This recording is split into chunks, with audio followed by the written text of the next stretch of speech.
మేము వస్తానే చెత్త పన్ను తీసేశాం. చెత్త మీద పన్నేసి 83 లక్షల మెట్రిక్ టన్నులు పట్టణాల్లో చెత్తంతా పేరకపోయే పరిస్థితి వచ్చింది. అవంతా కూడా తీస్తున్నాం. మత్స్యకారులు ఉపాధి దెబ్బతీసే 217 జీవో రద్దు చేశాం. స్వర్ణకారులకు కార్పొరేషన్ ఏర్పాటు చేశాం. గీత కార్మికులకు నేను చెప్పిన దాని ప్రకారం 10% మద్యం షాపుల్లో వాళ్ళకి కేటాయించాం. అర్చకుల జీతాలు 15,000 పెంచాం 10,000 నుంచి. దేవాలయాల్లో నాయీ బ్రాహ్మణుల వేతనాలు 15,000 నుంచి 25,000 పెంచాం.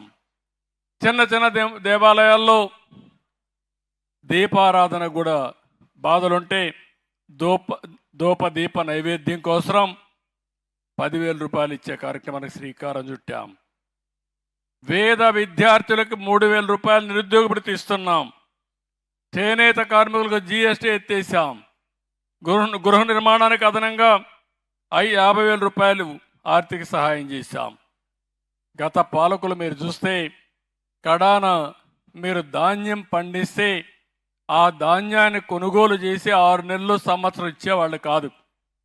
1,674 కోట్ల రూపాయలు అప్పు పెట్టి వెళ్ళిపోయారు.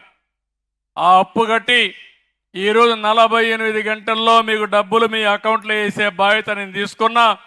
అవసరమైతే రైస్ మిల్లో వేసిన వెంటనే మీరు ఇంటికి పోకుండా నేరుగా బ్యాంకుకు పోయి మీరు డబ్బులు తీసుకునే విధంగా ఏర్పాటు చేస్తున్నాను. అంటే నేను ఒకటే ఆలోచిస్తున్నాను, టెక్నాలజీ ఉపయోగించుకుందాం, మీలో కూడా చైతన్యం తీసుకొస్తాం. ఎక్కడికక్కడ సమర్థవంతమైన పాలన ద్వారా మీరు ఎవ్వరు కూడా ఇబ్బంది పడకుండా సుపరిపాలనతో ఇలాంటి కార్యక్రమాలు చేయాలని చెప్పి ఆలోచిస్తున్నాం.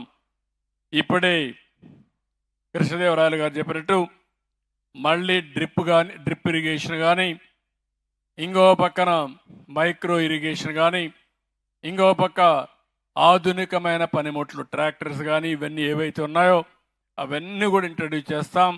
మోడర్నైజేషన్ అగ్రికల్చర్లో తీసుకొస్తాం. కడాన డ్రోన్స్ ద్వారా వ్యవసాయానికి కూడా శ్రీకారం చుడుతున్నాం.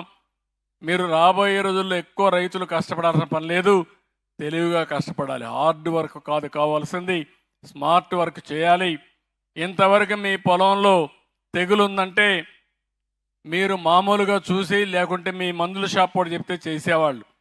అట్లా కాకుండా మీ ఫోన్లోనే మీ పొలంలో తెగులుందా లేదో చూసి తెగులుగాని ఉందని మీకు అనుమానం వస్తే డ్రోన్ రమ్మంటే ఎక్కడ తెగులుందో అక్కడే మందు కొట్టే ఏర్పాట్లు చేసే విధంగా ఈ ప్రభుత్వం శ్రీకారం చుడుతున్నాం.